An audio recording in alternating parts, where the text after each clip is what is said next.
Welcome everybody to today's afternoon webinar.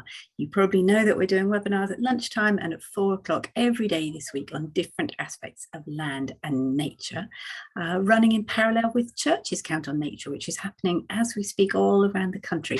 Over 240 churches have registered and they'll be heading out into their churchyards and recording the wonderful plants and insects and birds and trees that they find in their churchyards. And whilst that's going on all around the country, we're running our national webinar program, all focused on land and nature. And this afternoon's topic is blooming and beautiful flower-rich churchyards. It's a sad fact that since 1945, 97% of flower-rich grassland has vanished. But many churchyards act as havens for this and for the associated animals with this very precious ecosystem. And Andrea from Caring for God's Acre is going to tell us all about how to manage our churchyard grassland in a way that encourages wildflowers whilst being really sensitive to visitors' needs. So here we are halfway through the week, blooming and beautiful. There are 4 more webinars after today for you to book on and look forward to. Tomorrow we have a session on the Nature Recovery Network featuring Tony Juniper from Natural England. We have got a session being run by Hazelnut Church, all about how they've used growing food to help them grow their mission. And then on Friday, we're going from small scale to big scale. So first we've got a session on urban hope and how to create space for nature in a small space. And then we're finishing the week with from global to local. And that's a really big picture talk about how we have to tackle the joint crises of biodiversity loss and climate change.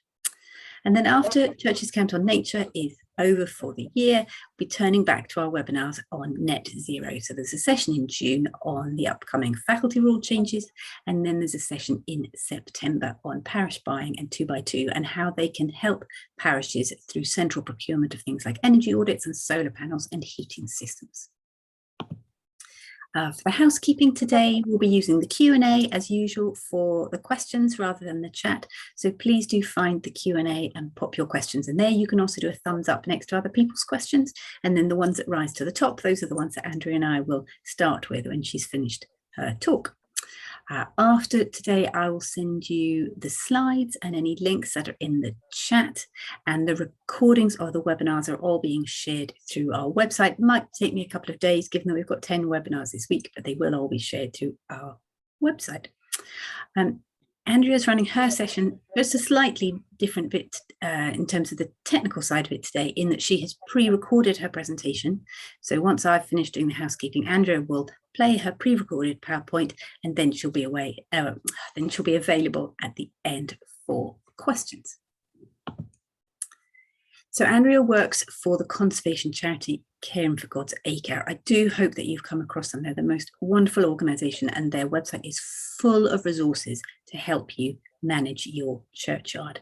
And Andrea leads for them on advising people in how to manage their burial grounds, along with developing and delivering projects. And her background is in ecology. So I'll stop sharing my slides, which will allow Andrea to get her presentation up and running. Thank you. Oh, and you wanted me to let people know, didn't you? Andrea's got a hay fever cough. So if you see her in the little rectangle popping out for a second, that's why. She's not running away. Yeah, because you're hearing my audio, so I can't mute myself, otherwise you wouldn't hear my talk. But I have got quite a hay fever cough. So if I feel about coming on, I'll just exit and then come back again quietly. Great. Okay. Here you go. I'll start it's about 20 minutes because I do find the discussion after, rather than me talking for too long, the discussion after is usually where the kind of the good stuff happens. So this is 20 minutes and it kind of covers the basics of how we approach managing grasslands in burial grounds. So press share.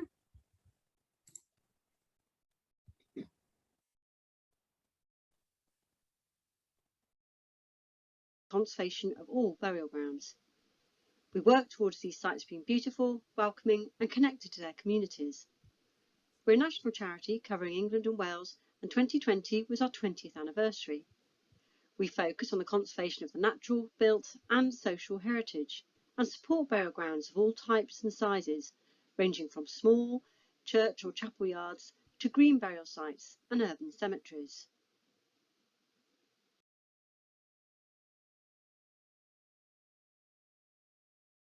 Conservation in these unique places is all about active management, not neglect. For the next 20 minutes, we'll explore how to manage your space in a way that encourages wildflowers, while still making sure it is cared for in a way that is sensitive to visitors' needs. Even just leaving a small area to grow a bit taller has many benefits. Just to set the scene, a churchyard or burial ground may be the most ancient enclosed piece of land in a parish, town or city. The grassland will have been relatively undisturbed, reseeding naturally for hundreds if not thousands of years. It would also have been both scythed for hay and grazed by animals during its time as a burial ground. A benefit of this management over a very long time is a rich diversity of grasses, flowers and animals. This old grassland, often referred to as unimproved, was once widespread in the UK, but is now rare. Since the 1940s, over 97% has vanished. Most sites predate the 1940s and have acted as sanctuaries for this declining habitat. In some areas, burial grounds are some of the few places it remains. They have not been artificially fertilised, treated with herbicides or prowled. So broadly speaking, sites dating pre-1945 are likely to have a rich variety of plants and just need the right management to help it flower in all its glory. No reseeding is usually necessary.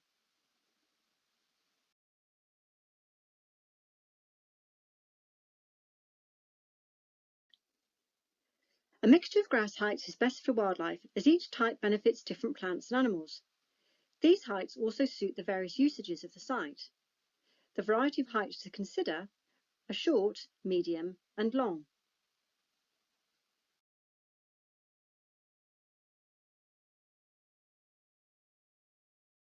Here we have short grass. It looks neat and cared for and allows people to visit graves easily. Ground-feeding birds such as thrushes and wagtails enjoy this height. It may contain flowers close to the ground such as wild thyme or southheel and is suitable for rare grassland fungi which are able to push through the short grass.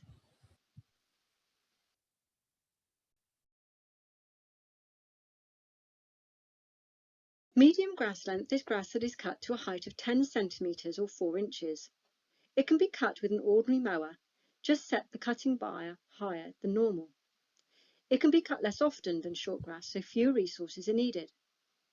It will contain more flowers, such as bird's foot trefoil, clover and southheel, which are important sources of food for insects.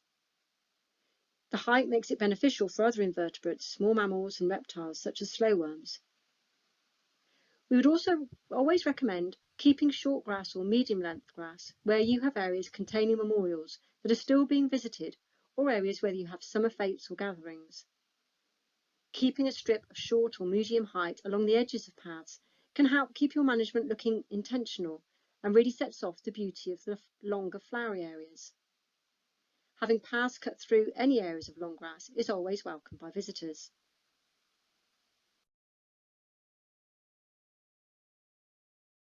Long, flower-rich grassland benefits more plant and animal species than either short or medium.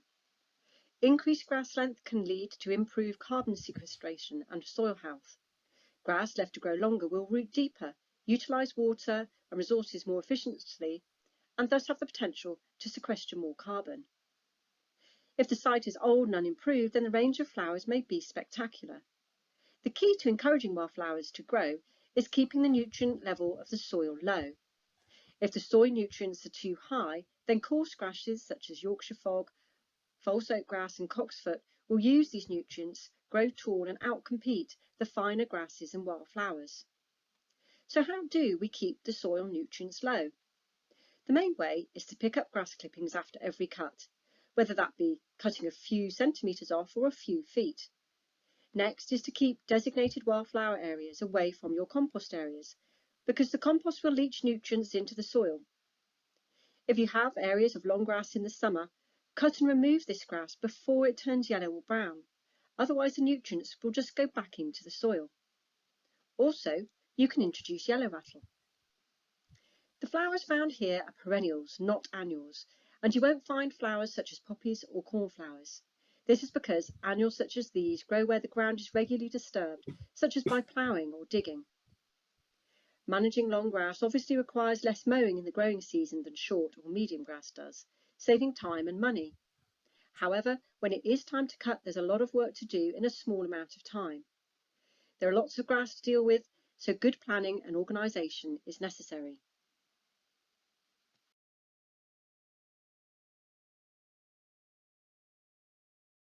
So let's concentrate on managing long grass.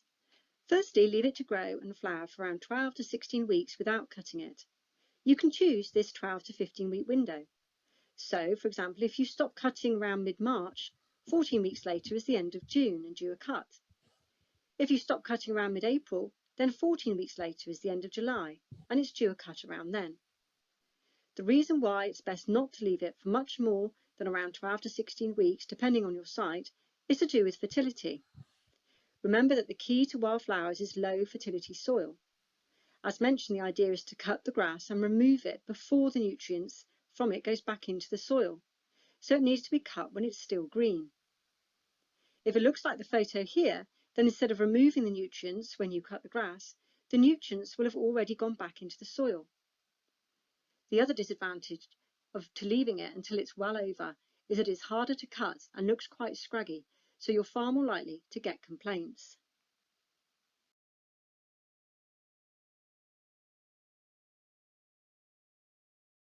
If you have an area with spring flowers such as daffodils, primroses and violets that you want to also dedicate to having long grass full of summer flowers, then simply let it carry on growing after the spring flowers and cut around June.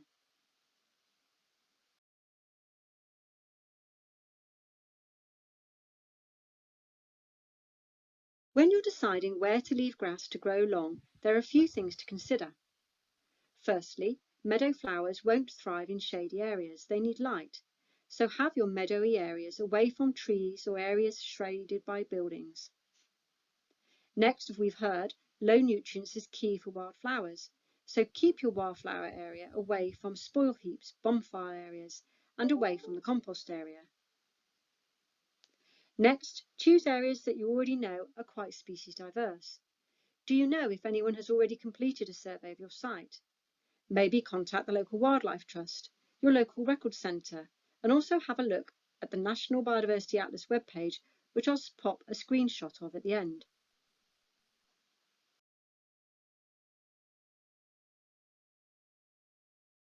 If you haven't left the grass to grow long before and feel unsure what areas are diverse, then head out at any time of year and look at the ground.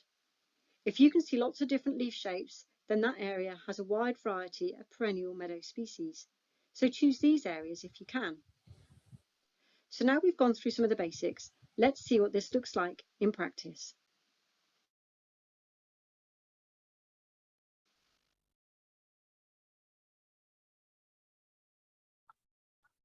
We'll consider 3 types of scenario for what you may find when you leave an area of your site to grow long. Firstly, you may leave it to grow long and it's full of wildflowers and looks beautiful.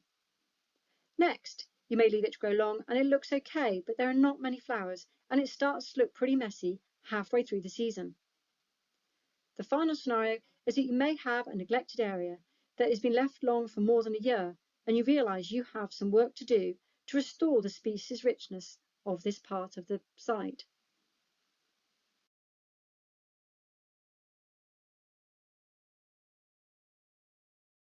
On to the first scenario. You leave it to grow long and in the first year it looks blooming and beautiful. If, over the years, you've been moderately mowing your site and regularly picking up the grass clippings, chances are, if you leave the area to grow from March to April for around 14 weeks, you would see something similar to this in the first year. Remember, these are areas with perennial wildflowers, and as long as the mowing hasn't been so low that it's sculpted the soil, and there hasn't been an influx of nutrients, then our diversity of flowers and fine grasses will be there, just waiting to bloom. The types of wildflowers that you will see will depend on what area of the country you're in and the soil type.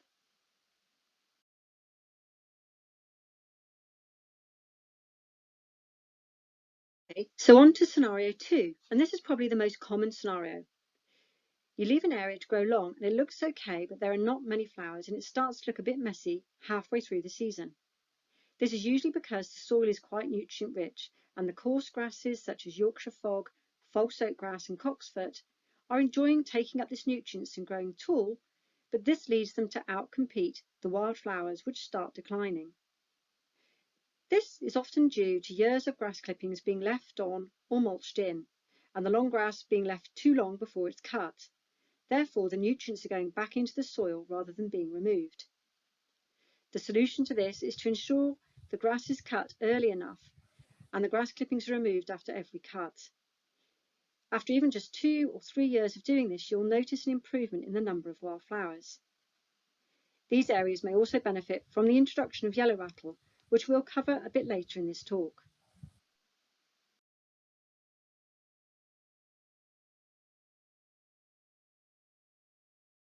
So on to scenario 3. You have a neglected area and you want to restore the wildflowers. Some areas may not have been cut at all for years, and this can sometimes be due to lack of resources or sometimes because people have a misunderstanding of how to manage for wildflowers and think that letting it grow all year round is what's needed. If you have a large burial ground, then these neglected areas can have their place. They benefit wildlife such as small mammals, reptiles, hedgehogs and birds. However, the variety of wildflowers will have severely decreased, and given that these sites contain some of the remaining 3% of flower-rich grassland left in the UK, we really need to prioritise getting these areas back into active management if they are taking over your site. So let's consider how to restore them back as wildflower areas.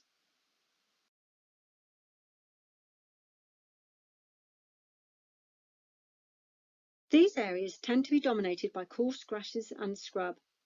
Restoring them is all about cutting and removing clippings for a few years. We often advise cutting on a monthly or 6-weekly cycle throughout the spring and summer.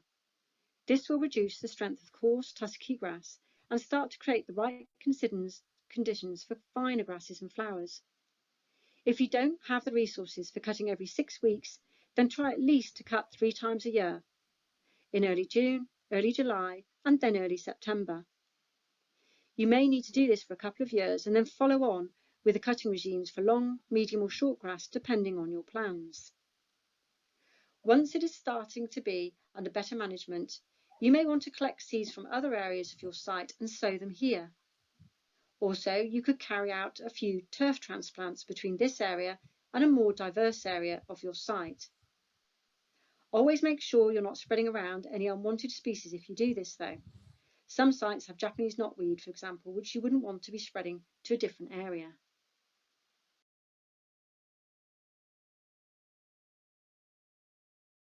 In all the scenarios, a common theme is always to rake up the grass clippings, but where do we put them all? One way is to have a dedicated compost area with different bays so the clippings can be turned to encourage quicker decomposition. Some sites have a friendly farmer who is happy to take the clippings away and compost them as a favour. Some rural sites have their clippings taken to a biodigester to make energy. Other sites are so full of wildflower seeds that their clippings are wanted by other community initiatives to help reseed other grassy areas. Some groups even make hay out of it. They bale it up using a small hand baler and sell it to the local community.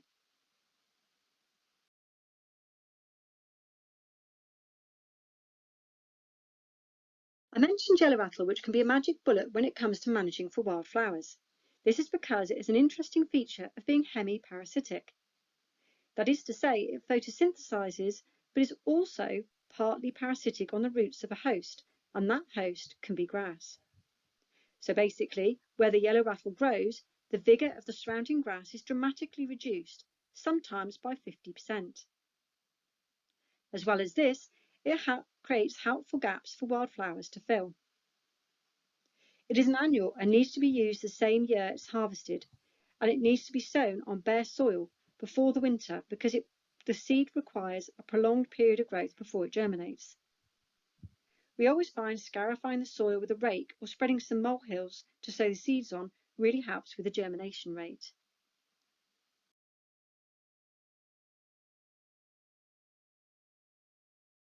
So now it's time to think about your site and work out what areas are best for your wildflower area. What areas need to be kept short? Are there any neglected patches that you want to restore as wildflower areas? Here is an example of a beautiful churchyard, St Andrew's at Norton in Paris. Here on the map you can see they have identified where they want short grass, medium grass and long grass. For example, area E they want to keep short. Area C is a spring meadow and they're going to keep that to a medium length, which is 4 inches or 10 centimetres high. And area A is going to have long grass. They decided to bring a neglected bramble corner, marked as area B, that was just getting bigger and bigger each year back into management and keep tussocky areas just to the edges of the churchyard. It is a very small churchyard in a rural location with many hedges and scrubby areas in the near vicinity, so there are plenty of alternative areas for the wildlife that enjoys scrub and brambles to be in. This corner is now being cut as frequently as possible, and in a year or two the plan is to establish yellow rattle and undertake turf transplants to restore its diversity and reclaim it back as an area rich in wildflowers that is easy for relatives to visit.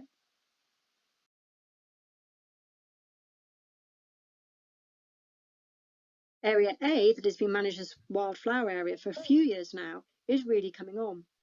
Grass clippings are always removed, yellow rattle has established well, and finer grasses and flowers such as these harebells are becoming far more abundant.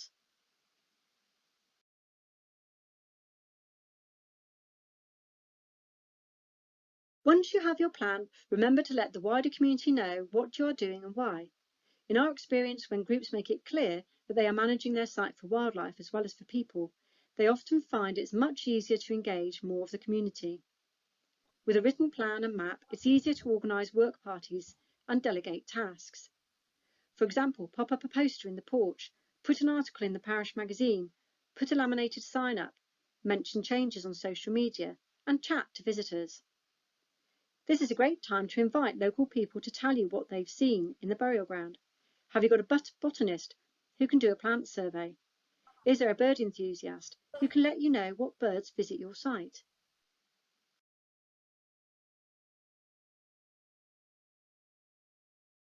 We have a starter guide, a basic wildflower spotter guide, and a botanical companion that are really useful publications to help identify wildlife and to encourage others to record what they see. There are also online resources such as the iNaturalist app.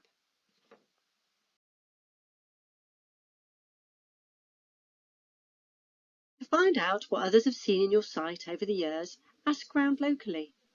Also, your local wildlife trust may have done a survey in the past, or there may be records in your local record centre. Also, you could pop to the National Biodiversity Atlas webpage shown here. This is where many of the wildlife records that people have submitted over the years to a database called iRecord are made publicly accessible. So you can see what has been spotted in your local burial ground and submit your own records.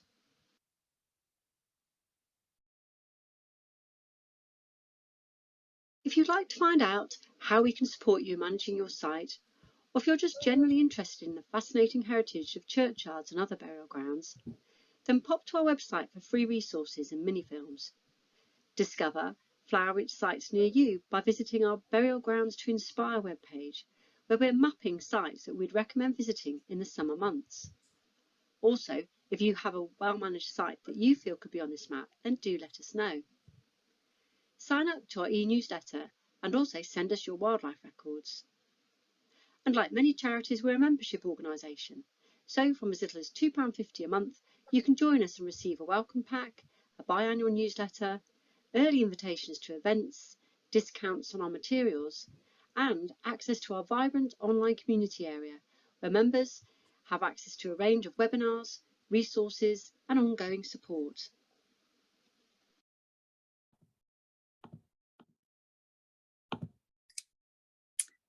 Thank you so much for that, Andrea. I've tried to, as it was going along, I tried to grab the different resources that I thought you were mentioning. Most of them in the chat just now. I'm sure people will have so many questions after that. So please do find the Q&A, type your questions in there, or do a thumbs up next to the questions that you see that hit the spot for you. So let's see what we've got so far. We've got 3 questions so far. From Stephen Cook, is asking about the practicalities of doing the mowing. So the question says, we've tried to establish a wild area on part of our site. It's a modern parish dating from 1934. Before that, it was orchards, and there are some nice trees in the wild area, but it's looking scruffy now. So what would you suggest we cut the wild area with to stimulate the flowers? Perhaps a brush cutter or strimmer, presumably not a mower. I'm imagining we're about to get into scything. What's the practicalities? If you've let your grass grow longer, how do you then do the cutting? Yeah, so it'd be a strimmer, brush cutter, or we use scythes, but you'd need to do training for that. So because a mower just wouldn't do it now. Yeah, so it's those 3 things. The reason we use scythes is mainly because it's quiet, there's no vibration and fumes, and we work with volunteers and they're very keen to use something that they enjoy using. It's more efficient than a strimmer. You can use them in the rain, and people can still talk to each other and socialise. And there is an organisation called the Scythe Association, and you will find trainers all over the country if you wanted to use them. Thanks, Catherine, pop the link in. But yeah, basically, most people just pick up a strimmer really to do that kind of area. But the main thing is, if you did that, strim it, rake everything off and compost it, ideally, away from that area, because anything you compost, the leach comes back out. So you do have to make sure that you don't put the compost area uphill from your kind of where you want low nutrients, and just as far away as possible, because there will be a zone around that that's going to be high, and you're going to get docks and nettles and things like that. But then afterwards, as soon as there's growth, I would start mowing it, because the longer you leave grass, you get different grasses. So you'll start getting cocksfoot, which grows in a real clump that it's really hard to do anything with that. Quite often you've got to dig it out because it's hard to mow it or anything. So very neglected areas are quite hard going work to get back into management. But once you do, then kind of keep mowing it and getting that nutrients off, and it will soon turn around, definitely. I mean, with orchards, if there's a lot of shade, then it would be hard to get a lot of wildflowers established. There are some that can cope with it, like oxeye daisies and knapweed. They're quite, you see them a lot on roundabouts, that kind of thing. They can cope with a bit of shade. They can cope with competing with those grasses. So, yeah, hope that helps, Stephen. And one of the things I had no idea before I did this role and ran webinars with people like you last year was that there are modern lightweight scythes that a normal person can physically use. I had always pictured scything being 6'3" high blokes, but I'm told that there are lightweight scythes that an everyday sized person can learn how to use. Yeah, so I'm 5 foot and not that beefy, and I teach scything and have done for 20 years, and I use the Austrian scythe, because the old English scythe was basically adjusted for somebody probably 6 foot or whatever. The blacksmith adjusted it, so the chances that I'm going to pick that scythe up and be able to use it is pretty minimal. It's going to make me ache, and I did that for 2 years and it did make me ache. But then the Austrian scythe, in Austria they're still using them because they've got tiny fields on slopes, so they're still using them. They're still evolving every year. They have different blades and everything, so they're brilliant for the job. They really, you can scythe all day with them, and they're faster than strimmers. So I've put a link in the chat through to the National Scythe Association if you want to see if there's a local volunteer to you who's already trained, or if you want to see if you can get somebody along to train up any keen volunteers from your parish. The next question says, we have just planted a hedge of mixed hedge plants for wildlife. What is the best way to manage it? Oh, okay, yeah, okay. The key thing about a hedge, we have got really good information on our website under the action pack. There's information on trees and hedges. The thing to remember about a hedge is you don't want to do, it's best not to do something all at the same time. So you can either sort of cut one side one year, then the next side the next year, because whatever you cut off might not, in some of the species aren't going to flower and fruit because you've cut it off. So if you cut the whole hedge both sides, top and bottom, all around in one year, you kind of then suddenly taken everything away for the nature. So it's quite good to alternate years and that kind of thing. But yeah, that's probably the best way to get that information is from the information on our website. I'm not an expert in hedges, I'm more into the grassland, but it's definitely to alternate how you do it. But yeah, it's good not to let it get too overgrown, because then it gets leggy and you kind of need to lay the hedge then and that kind of thing. So keep it trimmed, but alternate the trimming. And the wider the better. That's really quite important, to keep it wide. That's better for more mammals and everything. So let it grow wide, then alternate your cutting. I found what I think is the right one of your fact sheets, which is caring for hedgerows. So if that looks like the right one, then that's in the chat. Right, the next question says, how do we start? Basically, the churchyard has been mown regularly. The council has the responsibility. How do we start? Let it grow or buy seed mixes? I'm sure you're going to say not to buy seed mixes. you want to let the native flowers that are in there come out, don't you? Yeah, so I presume it's an old churchyard, and then we're not talking about a new site, which is different. So let's presume it's an old churchyard. You've probably got everything there already, because it's not being ploughed or artificially fertilised or nitrates put on it. So what I would do, first of all, I always think of starting small. The worst thing, a lot of people kind of sometimes they have advice, and the advice is, oh, leave it to grow long, see what comes up, and then we'll decide. But I think that's just too quick for your local community. I think the best thing to do is think, okay, where is a sunny bit that gets lots of sun? And where is out of the way, maybe at this point, for wedding photographs? Later on, when you know it's kind of working, then great, get it in. A lot of people sometimes choose a churchyard because it's got wildflowers at that time of year. But to begin with, when you don't really know what's going to grow, then think a sunny area that's not going to upset people because it's right in front of the porch, while we're testing it out. Start small. And like you saw there was one slide where you just look at the grass, and if there's lots of different leaf shapes, then there's lots of different plants that's going to come up. And some ecologists, can actually identify what those plants are going to be. A lot of people can, but that's what to look for. Then leave that little patch to grow long. Always put a sign there, otherwise you will get complaints. So people just wondering what to do. So little sign there saying we're leaving this to see what flowers come up. It will be cut by the end of July. And this is the number to ring if you've got an issue with it or whatever. And I'd go from there, really. So start small, the right place for your community, but also ecology wise, i.e. not shaded, not by a compost heap, that kind of thing. And yeah, and if you have got flowers that come up that you don't know what they are, there's an hour called Wildflower Hour on Twitter, which is lovely. Amazing specialists, like the top specialists in the UK, come on there, and they'll identify it for you. So you just send them a good picture and then say, I want some identification, and identify it. So you could do that even if you just got the leaf, because there's some really good ecologists there. Brilliant.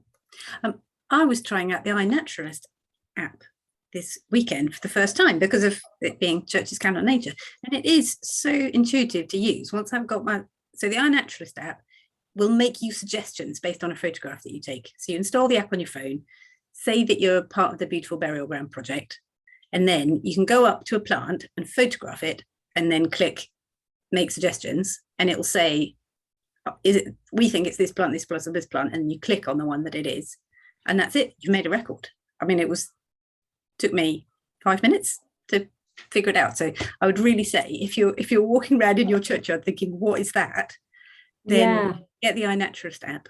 It's really easy to use. And if you choose the wrong thing, then other people then come and it's like they comment and they go, oh, actually I think it's this and that. So it's crowd information as well. It's very good. Yeah. When someone's put in the chat, there are also apps that identify plants. I use Picture This. So Picture This is also great. I've tried Picture This as well. The really great thing about the iNaturalist app is it connects through, so that if you take an observation, if you use Picture This, you know the answer, but you haven't made a record.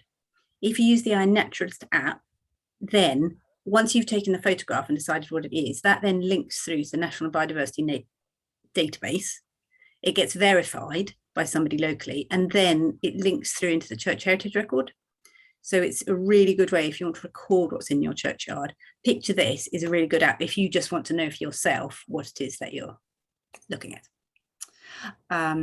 Right, the next question is asking about shady areas. What to do with shady areas? And then it says brackets use. So I'm assuming that means ground underneath and around yew trees. Yep, so I would keep, mainly the thing is to look after that yew tree, which means don't put grass clippings there, don't dig it, don't pop your soil heap from your burials there. It's really important to not compact or stop the oxygen going into that soil around the bottom of that yew tree, or any trees really, but particularly yew trees. They can spiral into decline really, really quickly. So I wouldn't do anything with that area at all, apart from keep it clear of, quite often, sometimes brambles might go in there, keep it clear, but don't take a spade, try and pull them out if possible. And elder can get in there as well, so try and keep that out. But apart from that, keep it clear and don't encourage people to walk under it, because once you compact that soil and stop the oxygen going in, then a massive yew tree can go into decline. The other thing also with yew trees is not let the ivy climb up, because a lot of trees can cope with ivy, but yew trees, because they've got a massive mass, their trunks are massive compared to the tiny needles they've got. If you just lop one branch off sometimes, or just let too much ivy grow and stop it photosynthesizing, then again it can spiral into decline. There's a brilliant resource from, if you go on YouTube and Google Russell Ball, he's an ecologist, a tree ecologist, and he worked with the Conservation Foundation and did a really 20-minute YouTube video on caring for yew trees, and he's really good at explaining everything, and he's worked with us a lot. And we've also got an information sheet on yew trees too. In fact, I'll send you the link. We've just produced a 13-page information about yew trees, actually, and other trees in burial grounds, that's kind of got about folklore and everything. So if you have got one, you can use the information to then enthuse the wider community about what you've got, as well as the information to care for it. So I'll give you that link. It's just gone up now yesterday, I think. Brilliant. And what if it's a shady area that's not, say it's a shady area from a wall? Because you were saying not to try and encourage the wildflowers because they need sunshine. So what would you do in general with a shady area? Yeah, I think sometimes the shady areas is quite often good to have your tusky grass. Well, I mean, some wildflowers can cope, like say oxeye daisies, and that can cope, kind of heavy ones. But like conservation is all about a mosaic of habitat. So say if we had a churchyard that was brilliant for flowers because we cut it back and we mowed it and took it off, and there were no tusky areas, then although it's brilliant for flowers, it's pretty bad for some species of butterfly, because they lay their eggs at the root of long grass that needs to be there till like October, November. So quite often the edges you could leave a bit tussocky, and then you've got the butterfly eggs, you've got those little runways for the amphibians, the slow worms, the mammals that then feed the birds of prey. So that's what I think I would do with edges that aren't really wildflowery, brilliant sites, but they are great for tusky grass. Lovely. Question here about yellow rattle. When it comes to first sowing of yellow rattle and wildflower seeds, is it best to remove existing turf or sow on top with additional soil, or even invert the existing turfs? Okay, so it all depends on,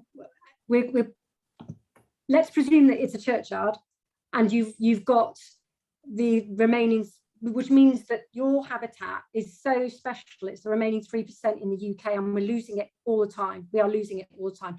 They think it's less than 3% now, like a lot less. Therefore, we don't want to invert anything, and we don't want to strip the turf. There are churchyards that unfortunately are sort of being influenced to strip turf and then sow annual wildflower seeds, like the poppies and the cornflowers. So what's happened now is they have just stripped out a historic ancient habitat that is under threat, and they've replaced it with something that you could do in your garden or your borders. So it's like you just literally lost something that is so special. It's like cutting down a yew tree, let's face it, because to try and get that back is going to be really hard, because often these places are small, and So it's really important to think of annuals and sowing seeds like annuals, like poppies and cornflowers. That's fine, but just do it where there is tilled soil. So maybe in your flower beds and that's great. But don't replace that ancient grassland that you've got. You might not see that it's got much potential, but it has. It, you know, quite often the first year you might let it grow and it's very grassy and not very interesting. But if you get those nutrients off, within 2 or 3 years, you'll probably have a very beautiful show of wildflowers. Yellow rattle. So the best way, sorry, long way of saying, the best way to do yellow rattle in a churchyard is to scarify with a rake. So you scarify, then you're getting a bit of bare soil, but you're not taking out the roots of those perennials. And then you put the seed on that bare soil. Quite often you find molehills. So sometimes we put yellow rattle, we just rake out the molehills and put it there. But if you haven't got any molehills, then just scarify it, which means kind of dragging a rake over it. As long as that seed touches bare soil, then that's the key thing. Very good. Question from Penny. We have established a wildlife area for a couple of years now. This year it is becoming overrun with horsetail. Can you give any advice on this? Another issue with this problem is that our cuttings normally go into our sheep field, which is part of the churchyard, but I think horsetail may be toxic to sheep. Yeah, I don't know about horsetail, whether it's toxic to sheep. I thought it was as well, but I don't know for that exactly. So I would contact your local authority, because different local authorities give different amounts of support for invasive things like this. It might be that they've got a grant that they can help you eradicate it. But other than that, I would have thought it's a matter of hand pulling it. I don't know whether there's herbicides or anything work on it. So basically, I'm not an expert in that, but a quick Google about getting rid of horse feed would probably be the way to go. Sorry, I can't answer with any expertise on that question. Okay. Another question about scything. Can scythes be used in areas where there are a lot of graves? Yeah, so our volunteers go out like 3 days a week and use scythes in. But what we do is we usually leave about, so say that's the gravestone, we usually leave about that much. And that's good anyway for the grave, you know, not to get too close because you don't want to damage it, but also it's quite nice for animals not to it be. But if you do need to get rid of it, then we then just go, because you want it to be really, really tidy, because they're visited graves and everything, then we then go around that little bit with shears to get that close cut. Yeah. Question from Meryl. We have a small urban closed churchyard and have left part of it to grow along for 2 years. It has quite a good show of wildflowers, probably a scenario 2 area in your description. And I'm hoping to introduce yellow rattle at some point. Does it only need 1 cut per year at the end of July? And any the second part I think you've answered, which says, is there any advice for planting yellow rattle? So if you've got you've left it for about 2 years, starting to get a good show of wildflowers, tell us about the cutting regime for that. So once a year isn't normally good enough for getting nutrients off, basically, because wildflowers, like low nutrients, because low nutrients means that the grasses don't, because otherwise, if you've got high nutrients, the grasses are up here before the flowers have got going. That's the problem. High nutrients means grass gets going, flowers get shaded out. So often you'd cut it at the end of the year, and then I would just keep cutting it through until it stops growing, and then give it a cut in the spring, early spring, and then off you go with that kind of, like I say, it's like a 12 to 14 week window is all you need to not cut it for. The rest of the time, do what you want with it. And in fact, if you cut it and rake it off, you're getting these nutrients off, it's even better. So I would cut more frequently than once a year. With yellow rattle, the other thing is it needs to be, as well as how I've said about scarifying it, you need to use fresh seeds. So you would need to use the seed harvested this season, and it needs to go through the winter. The winter kind of kicks it into action. So don't use old seed. Try and get hold of it quite quickly. A lot of years recently, it's been sold out UK wide and going for a fortune. So try and get hold of it early in the season, because it does sell out, because it really does work. I mean, you can see I can see a churchyard I went to one today, that's got yellow rattle, and I can see from like a long distance where the yellow rattle is, not because I can see the yellow rattle, but because the grass is so much shorter. It really, really does work. So what time of year are you putting the seed down to do that? So as long as it will be seeding in about July. So any time after July, but before November, because it has to have that cold snap, enough cold to then grow next year. So the problem, yellow rattle is great. The only issue is you've got to make sure you don't wipe it out by having an early cut. So I usually do it in patches, and I know where it is, because then when you might be wanting to do an early cut in maybe March to kind of get down the grass before your wildflowers come up, you don't accidentally wipe out your yellow rattle. It's an annual, so that's the one annual, that's the one introduced thing, it's the one annual. You have to be careful you don't wipe it out. And there is a link to a blog post, I think, done by Nick Mann on our website about how to do yellow rattle. There's so much to understand, isn't there? Yeah, sorry. That's why we asked you to come along to talk to us. Now, this isn't to do with grasses, but I bet you'll know the answer. What is the best time of year to prune cherry, Butlear and Rhododendron, please? Do you know about those? I don't know that really particularly. Well, I would never, about cherry, yeah, I don't know. I just don't usually cut anything when the nature's using it. So like if it's got in fruit, don't cut it. If it's in flower, don't cut it, because that's exactly when nature's using it all. But I'm not a pruny type person. Usually it's when they're dormant in the winter. I mean, with natural things, then it's usually pretty straightforward. When it's dormant and the sap is down, that's when you prune it, because then it's kind of can cope with it, but not in the real kind of minus numbers, because that might cause a little bit of damage to it. So probably February is usually a safe bet with lots of native things. And what's my go-to website when I've got a question like that is always the RHS. That's where I start. Is that where you start? If you like, when do I prune a rhododendron? Is the RHS website? Yeah, I'll do that. Yeah. Any suggestions for protecting rare orchids? We have had problems with people trampling them. Oh, meanies. Well, some people have problems with people stealing them. I thought you were going to say that actually. When you advertise, that's tricky, because I assumed your answer would be put a sign up. But if other people are going to steal them, then yeah. So I would put a sign up. I might not say there's rare orchids on that sign. That's that public, to be honest. There's definitely a lot of botanical stealings have gone on. So you only need one row, don't you? You know, basically. So I'd say there are some special rare plants here, or just that there's some special things here. Please do not trample on here. Keep your dogs under. Is it? I presume, is it people trampling or is it dogs? There's people trampling. People. So maybe it's a desire path. You know, the path that just people. Yeah. Yeah. I'll put a little sign asking people to keep to the footpath and say why, but not say that there's rare orchids. I probably wouldn't say that.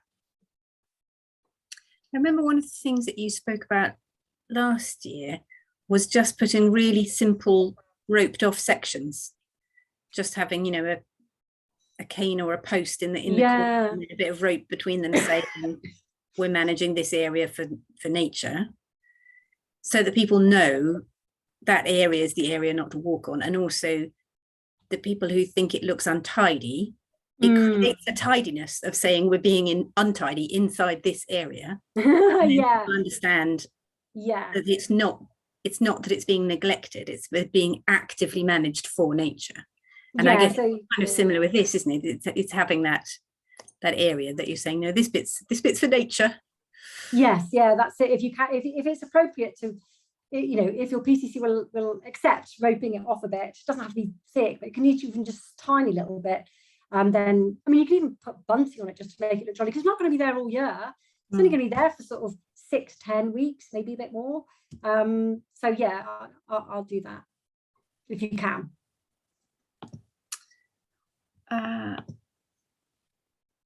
There's more information about horsetail. The wisdom of the crowd. Yeah, great. Horsetails are poisonous to livestock, cattle, sheep, and ironically horses. Horsetails contain the enzyme thiaminase, I've probably said that wrongly, which is also found in bracken, which destroys vitamin B1. There we are. Question, we have just cleared an overgrown, neglected area. There is no grass. It was just ivy and brambles. How do we start growing wildflowers here or encourage the growth of anything? The area is shaded. Oh, shaded. I was getting excited then, and then you said shaded area. Okay. I would look to what's else on your site. So if you've got another shaded area, what's growing there, what's doing well, really, what's already there. You know, there's celandines, which are great, aren't they? And wood anemones, they grow well, and they all look really pretty. I mean, if it's really shaded, I guess the problem is if it's really shaded, what was there before is likely to come back. So what did you have there before that you need to keep controlling? And if it's very shaded, you won't get grass to take there anyway.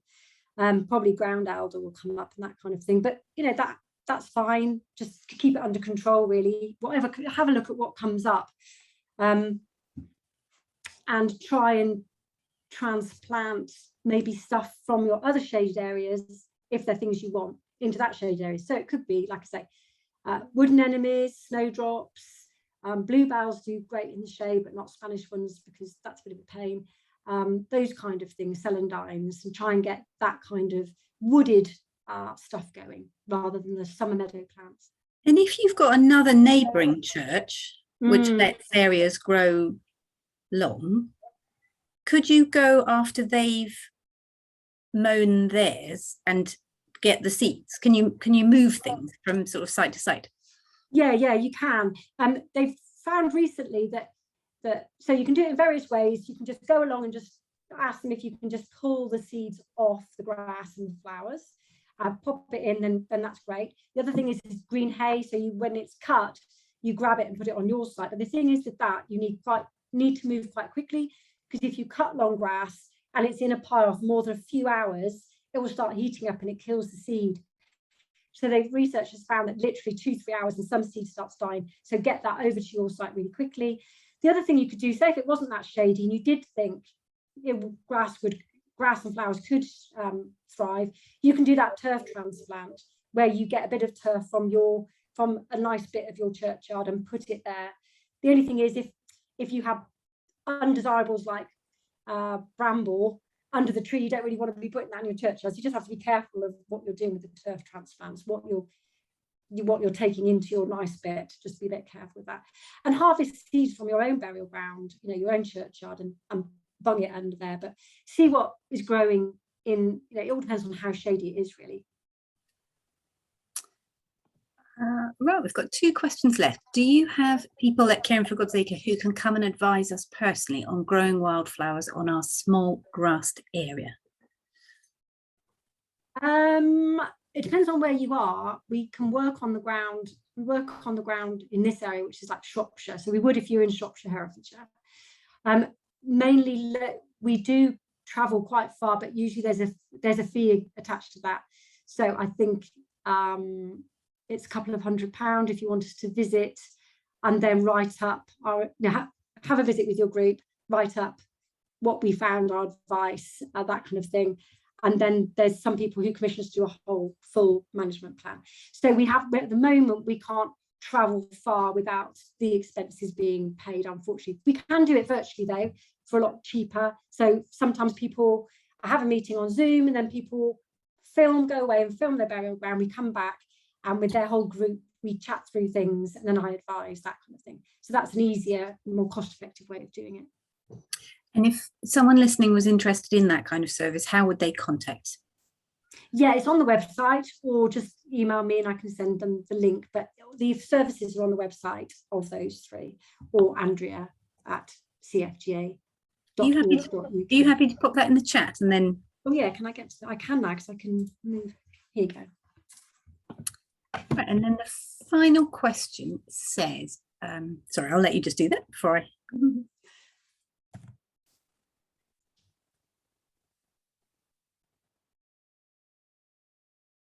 There you go.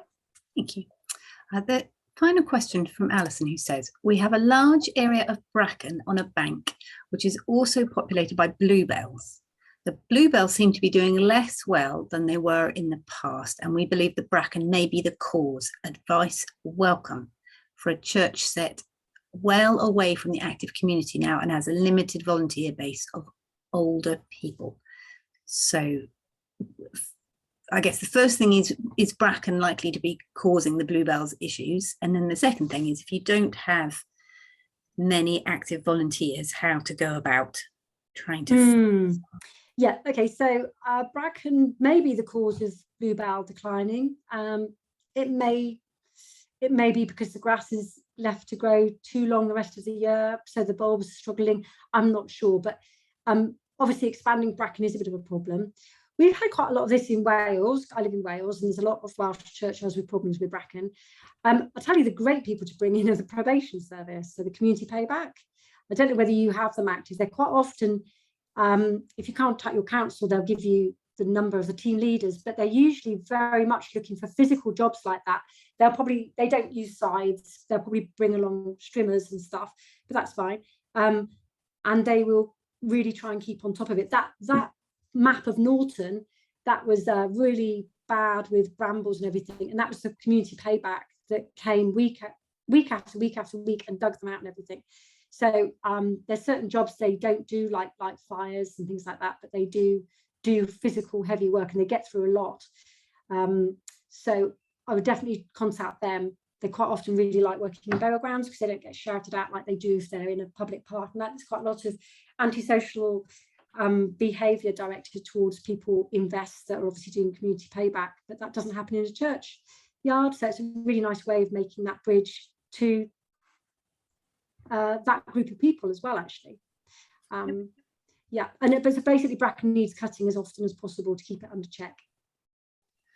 The other groups that come to mind would be to contact your local wildlife trust and see if there are any volunteer groups in your area that might be interested, and local scout groups often are looking for projects that they can do that are time limited as part of doing one of their environmental badges. So if you was like, right, we want to clear this particular area, that's the kind of thing I can imagine a scout group might be interested in doing. The only thing is, it's a job that needs a tool that's either a sharp blade or a strimmer, so kind of not a job that the scouts would get involved in. That's the only thing with that.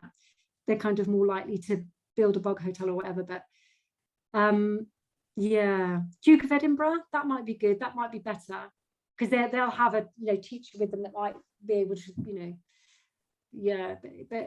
but it would need a strimmer or a scythe or something, so tricky. Right, well, we're just sneaking up on 5 o'clock and we finished the questions. Let me just ask you one last thing, Andrea, before I bring us to a close, which is, if people are listening and thinking, where do I start? What do I do first? What would be your word of wisdom for a parish thinking, where do I start? Okay. First of all, sit down and congratulate yourselves for actually even being in the position of looking after these amazing sites and being the one that's gone, I'll do that, because you're amazing basically, and you're unsung heroes to this amazing kind of sites that we have. So first of all, take a deep breath and thank yourselves and thank the people around you that are involved in this, because it's no easy task and you don't get much of a thumbs up from people sometimes. Because that's the first place I'll start. Second of all, give me a ring if you want. And chat through it with us. We can always talk. Sometimes a quick 10-minute phone call can really set you off in the right direction really quickly. There are films on our website. There's one that's to do with grasslands that Catherine's got. It's a really nice start. It's Harriet saying why they're great and where to start. But the main thing is to you've got it there. You've got it there. There's no panic. Slowly start off small. Always communicate to the wider community. You will always get people complaining. That's fine. They can have their opinion. Don't let it sway your course. As long as you're doing active management, not neglect, feel good about that. And we're always here if you need us. Brilliant. What a lovely note to end on. Thank you so much, Andrea. It's just so clear, the depth of your practical knowledge. It's lovely to listen to your presentation and to your answers. So thank you so much. And thank you everyone who's joined us today for the webinar. I hope you're leaving feeling inspired and informed about what to do with your precious grassland around your church. Do come along to our other webinars this week and ones further out into the year. I hope to see you there. Now let me just save the chat. So I've got those links to send you, and I'll send you all now the slides and the links from the chat. Thank you all very much for joining us. Bye. Thanks for coming, everybody.